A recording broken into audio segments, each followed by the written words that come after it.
میرے والد کے سینے میں بے تحاشا درد اٹھنے لگا۔ یہ دیکھ کر میں برائیڈل روم سے باہر آئی، اپنے والد کو سنبھالنے لگی، رونے لگی۔ مجھ سے بڑی 2 بہنیں اپنے شوہروں کے ساتھ آئی تھیں، لیکن بجائے ان کے شوہر میرے والد کو سنبھالتے، وہ مجھے برا بھلا کہنے لگے کہ ایسی لڑکی کی کوئی عزت نہیں ہوتی جس کی بارات واپس چلی جائے۔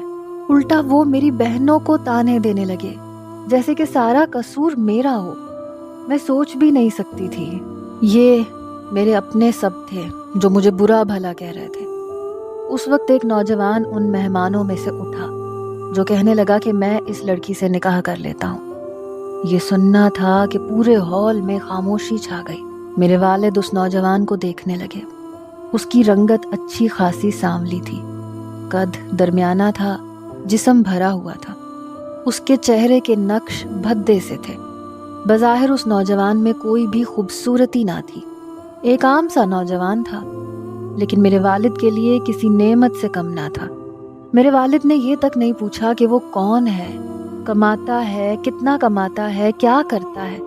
بس فوراً سے کہنے لگے کہ میں تمہارا یہ احسان کبھی نہیں بھول سکتا جو تم ہم پر کر رہے ہو۔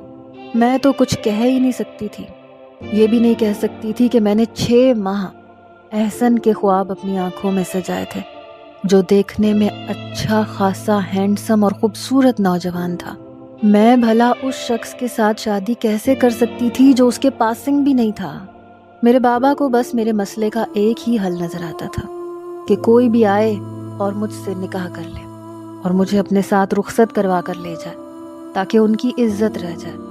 اس کے بعد جو کچھ میرے ساتھ ہو بے شک ہو جائے، کسی کو کوئی فرق نہیں پڑتا تھا۔ روتے ہوئے میں نے ایجاب و قبول کیا تھا، اور جب اس کے ساتھ رخصت ہو کر باہر آئی تو پیلے رنگ کی ٹیکسی دیکھ کر میرا دماغ چکرا کے رہ گیا۔ اس نے ٹیکسی کا فرنٹ ڈور کھولا اور خود ڈرائیونگ سیٹ پر بیٹھ گیا۔ یہ دیکھ کر میرا دل ایسے تھا جیسے کسی نے مٹھی میں لے کر مسل دیا ہو۔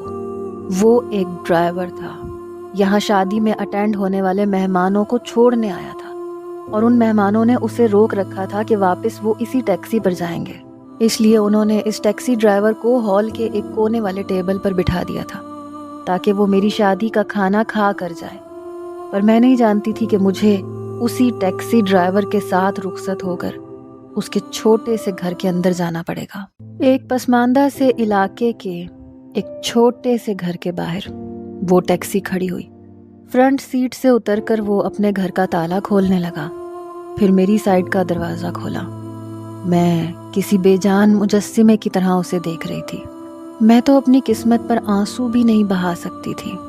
میں ٹیکسی سے نکل کر اس کے گھر میں داخل ہوئی۔ گھر کیا تھا، بس چھت چھپانے کی جگہ تھی۔ سیمنٹ کا بنا ہوا صحن تھا جو کہ بہت چھوٹا تھا۔ اس کے ایک طرف چھوٹا سا باورچی خانہ بنا ہوا تھا، سامنے ایک ہی کمرہ تھا، ایک کچن تھا۔ کرنٹ مجھے اس وقت لگا جب اس نے میرا ہاتھ تھاما۔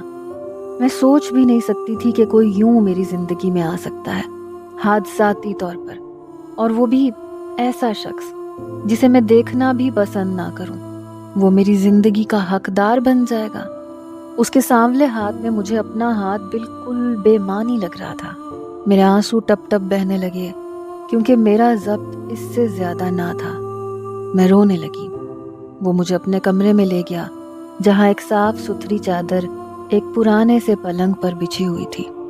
وہ پلنگ ڈبل بیڈ سے چھوٹا تھا اور سنگل بیڈ سے کچھ بڑا تھا۔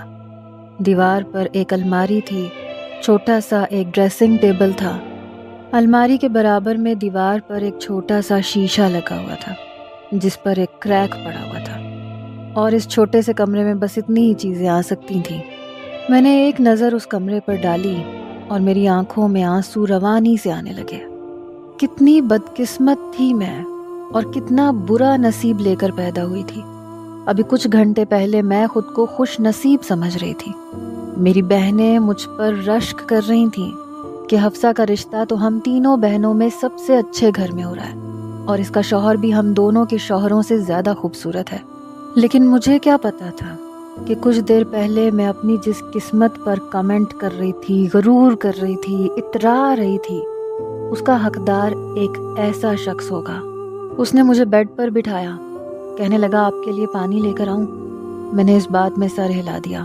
وہ فوراً سے کمرے سے باہر چلا گیا۔ کچھ دیر بعد جب اندر آیا تو ایک گلاس پانی مجھے پکڑا دیا۔ اسٹیل کا گلاس دیکھ کر مجھے یاد آنے لگا کہ آج تک میں نے کبھی اسٹیل کے گلاس میں پانی نہیں پیا تھا۔ میں اپنی تینوں بہنوں میں بے حد خوبصورت تھی اور نخرہ بھی میرے اندر بہت زیادہ تھا۔ آج تک میں نے برتن نہیں دھوئے تھے، کیونکہ میں کہتی تھی کہ برتن دھونے سے میرے ہاتھ خراب ہو جائیں گے۔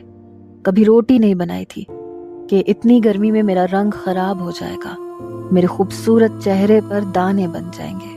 اگر میرا کوئی بہن بھائی مجھے اسٹیل کے گلاس میں پانی دیتا تو میں گلاس پکڑ کر زمین پر پٹک دیتی کہ میرے لیے ہمیشہ شیشے کا گلاس لایا کرو۔ میں نے اس کے ہاتھ سے اسٹیل کا گلاس پکڑا، بس 2 گھونٹ پانی پیے تھے، پھر واپس اسے پکڑا دیا۔ اس نے پانی کا گلاس ایک طرف رکھا اور میرے سامنے بیٹھ گیا۔ کہنے لگا آپ کے ساتھ جو کچھ بھی ہوا ہے بہت برا ہوا ہے۔ میں نے دل میں سوچا ٹھیک ہی تو کہہ رہا ہے، میرے ساتھ یہ نکاح ہوا یہ بہت برا ہوا۔ کاش میرا باپ اس آدمی کے ساتھ نکاح کرنے سے پہلے دیکھ تو لیتا کہ وہ اپنی اتنی حسین و جمیل بیٹی دے کس کو رہا ہے۔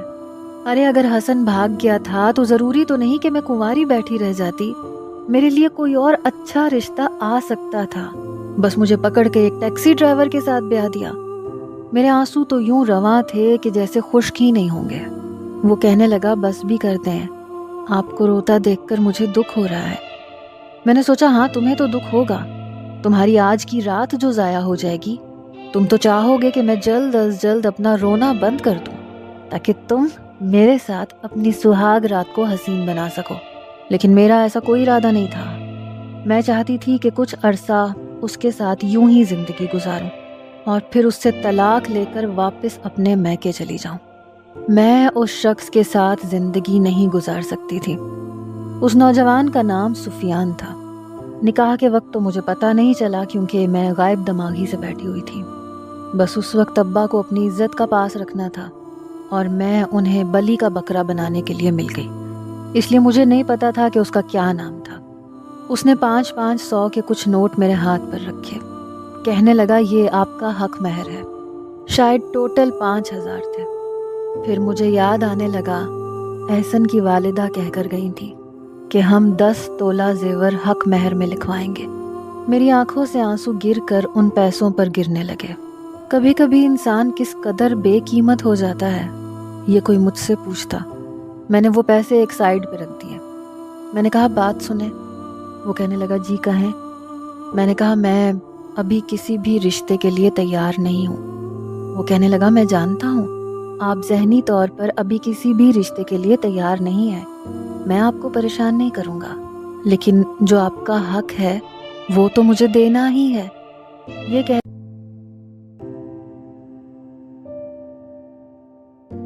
کہہ کر اس نے اپنا تکیہ اٹھایا، اپنا لحاف اٹھایا اور کمرے سے باہر چلا گیا۔ فروری کا مہینہ تھا، اس لیے باہر زیادہ گرمی نہیں تھی۔ میں بیڈ پر لیٹ گئی، لیکن اس عروسی لباس میں سونا میرے لیے آسان کام نہیں تھا۔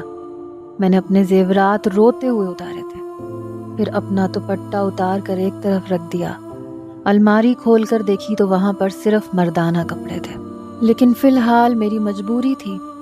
میں نے اس شخص کا ایک جوڑا نکالا اور وہ پہن لیا اور بیڈ پر لیٹ کر سو گئی۔ صبح فجر کی اذان مجھے سنائی دی، لیکن میں گہری نیند میں تھی۔ پھر ایسے لگا جیسے کوئی کمرے میں آیا ہو۔ میں نے اپنی آنکھیں بمشکل کھول کر دیکھا تو وہ شخص کمرے میں موجود واش روم میں وضو کر رہا تھا۔ اس کے بعد ایک نظر اس نے مجھے دیکھا، جیب سے اپنی ٹوپی نکالی اور کمرے سے باہر چلا گیا۔ اب میں اٹھ تو چکی تھی، اس لیے سوچا کہ نماز بھی پڑھ لینی چاہیے۔ میں نے اٹھ کر وضو کیا، فجر کی نماز پڑھی، لیکن جیسے ہی دعا کے لیے ہاتھ اٹھائے تو سسکیوں سے رونے لگی کہ آخر میں نے ایسا کون سا گناہ کر دیا تھا جو میری شادی اس شخص سے ہو گئی جو مجھے ایک آنکھ اچھا نہیں لگتا۔ اس نوجوان میں کوئی بھی خوبی نہیں تھی اور میں نے ہمیشہ ایک خوبصورت نوجوان کے خواب اپنی آنکھوں میں سجائے تھے جو کہ بری طرح سے چکنا چور ہو چکے تھے اور ان کی کرچیاں مجھے اپنی آنکھوں میں چپتی ہوئی محسوس ہو رہی تھیں۔ صبح کو جب وہ ٹیکسی چلانے کے لیے باہر نکلنے لگا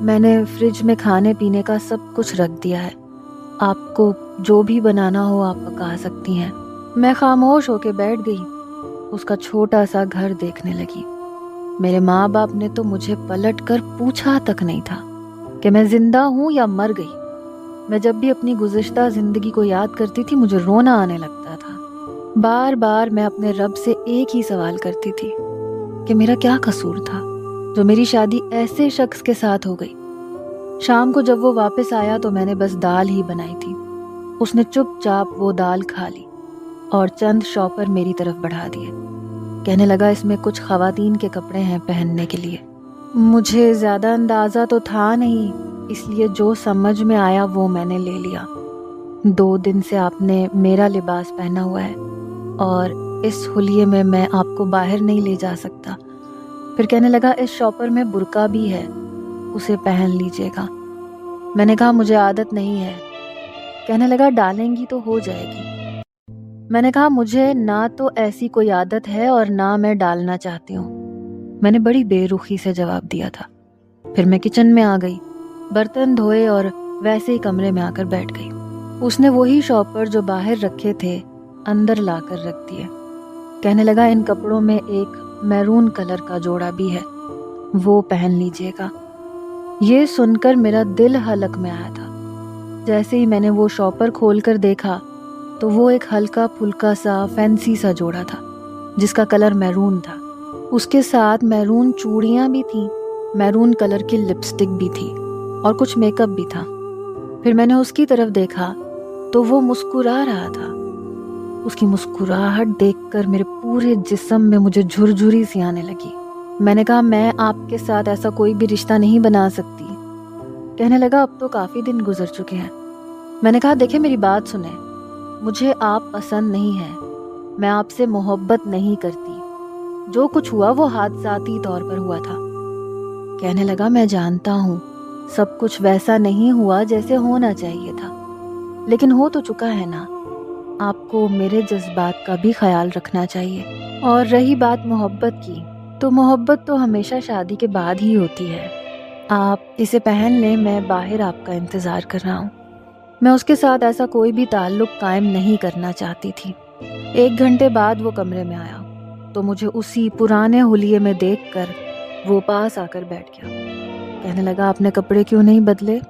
میں نے کہا میں آپ سے محبت نہیں کرتی، آپ چاہیں تو مجھے چھوڑ سکتے ہیں۔ میرا یہ کہنا تھا کہ اس کے ماتھے پر بل پڑے۔ بڑے غصے سے مجھے دیکھنے لگا۔ کہنے لگا میں نے آپ کو اپنی عزت اس لیے نہیں بنایا تھا کہ آپ کو چھوڑ دوں، سب کے سامنے انسان چھوڑنے کے لیے نہیں اپناتا۔ میں نے کہا میں آپ سے پہلے بھی کہہ چکی ہوں کہ وہ ایک وقتی مجبوری تھی، پلیز اس رشتے کو اپنے سر پر سوار مت کریں۔ میرا اور آپ کا کوئی جوڑ نہیں ہے، میں اچھی خاصی تعلیم یافتہ ہوں، نوکری کر کے اپنا گزارا کر سکتی ہوں۔ کہنے لگا ٹھیک ہے، کتنا وقت چاہیے آپ کو؟ میں آپ کو وقت دے دیتا ہوں۔ میں نے کہا مجھے فیصلہ چاہیے، دے سکتے ہیں تو بڑی نوازش ہوگی آپ کی۔ میری یہ بات سن کے وہ واپس باہر چلا گیا۔ اگلے روز میں صحن میں بیٹھی چائے پی رہی تھی جب سامنے سے شش شش کی آواز مجھے سنائی دی۔ میں نے دیکھا تو ایک خوبصورت نوجوان سامنے چھت پر کھڑا مجھے اشارے کر رہا تھا، اپنی انگلی سے گول دائرہ بنا کر باقی کی انگلیاں کھڑی کر کے مجھے یہ بتانے کی کوشش کر رہا تھا کہ میں بے حد خوبصورت ہوں۔ میرے ہوش اس وقت اڑے جب اس لڑکے نے ایک فلائنگ کس مجھے بھیجی، پھر اپنی آنکھ ونک کر کے مجھے دیکھنے لگا، مسکرانے لگا۔ حالانکہ یہ حرکت غیر اخلاقی تھی، لیکن وہ نوجوان کافی ہینڈسم قسم کا تھا۔ پھر اشارے اشارے میں اس نے مجھ سے میرا فون نمبر مانگا۔ میں نے انگلیوں کے اشارے سے اسے فون نمبر بتا دیا۔ عین اسی وقت گھر کا دروازہ کھلا، سفیان اندر داخل ہوا۔ اسے دیکھ کر میں کچھ نروس سی ہو کہنے لگا ایک ڈرائیور کی بیوی ہو کے تمہارا اتنا نخرا ہے۔ میں نے کہا آج تک میں نے اسے اپنے قریب نہیں آنے دیا۔ میری بات سن کر کہنے لگا کہ میں کیسے یقین کر لوں؟ میں نے کہا میں تم سے کہہ تو رہی ہوں۔ کہنے لگا ثبوت دو اس بات کا۔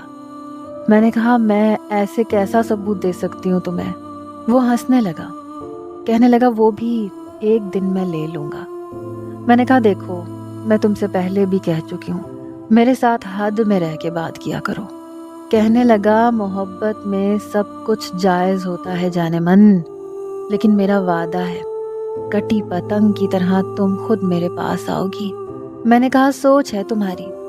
کہنے لگا دیکھ لینا، مرد کی باتوں میں بڑی کشش ہوتی ہے، عورت کسی شمع کی طرح پگھلنے لگتی ہے، پھر نہیں دیکھتی کہ کیا گناہ ہے اور ثواب کیا ہے۔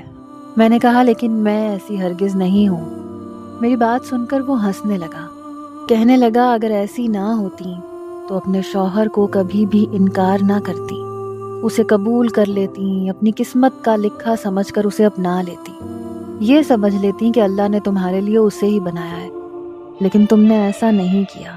کب تک تم خود کو ان خواہشات سے دور رکھ سکتی ہو؟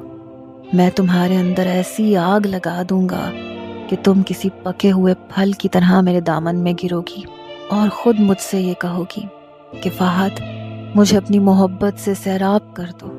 پتہ نہیں کیوں لیکن مجھے اس کی باتیں بڑی بری لگی۔ میں نے فون بند کر دیا۔ اگلے روز سفیان مجھ سے کہنے لگا کہ تیار رہنا، ہم کھانا کھانے کے لیے ایک ریسٹورنٹ میں جائیں گے۔ میں تیار ہو گئی، کافی دن سے باہر نہیں گئی تھی، اس لیے سوچا کہ کھانا کھانے میں تو کوئی حرج والی بات نہیں ہے۔ جس ریسٹورنٹ میں ہم کھانا کھانے گئے وہاں پر لوگوں کو میں دیکھ رہی تھی، حالانکہ وہ ایک ٹیکسی ڈرائیور تھا لیکن مجھے اچھے ریسٹورنٹ میں لے کر آیا تھا۔ ایک کونے والا ٹیبل اس نے منتخب کیا تاکہ میں آرام سے کھانا کھا سکوں۔ وہیں پر اس نے مجھے ایک باریک سا سونے کا چھلا بھی دیا، کہنے لگا یہ رونمائی کا تحفہ سمجھ کر رکھ لو۔ بے شک وہ زیادہ قیمتی تو نہیں تھا لیکن میں نے اس کا دل رکھنے کے لیے پہن لیا۔ کہنے لگا بہت اچھی لگ رہی ہو۔ میں نے کہا بہت شکریہ کھانے کا۔ مینیو کارڈ اس نے میری طرف بڑھا دیا۔ میں نے کہا تم اپنی حیثیت کے مطابق جو چاہے منگوا لو۔ میرے لہجے میں بھی حکارت تھی۔ کہنے لگا یہ دعوت میں نے تمہارے لیے کی ہے، تم جو چاہے منگوا لو۔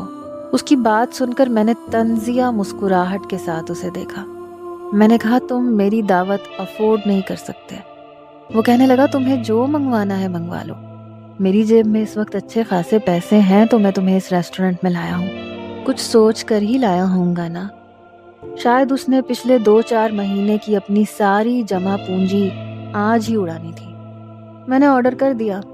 کھانا میں نے خوب سیر ہو کر کھایا تھا کیونکہ سب چیزیں میری پسند کی تھی، لیکن آئس کریم کھاتے ہوئے تھوڑی سی آئس کریم میرے کپڑوں پر گر گئی۔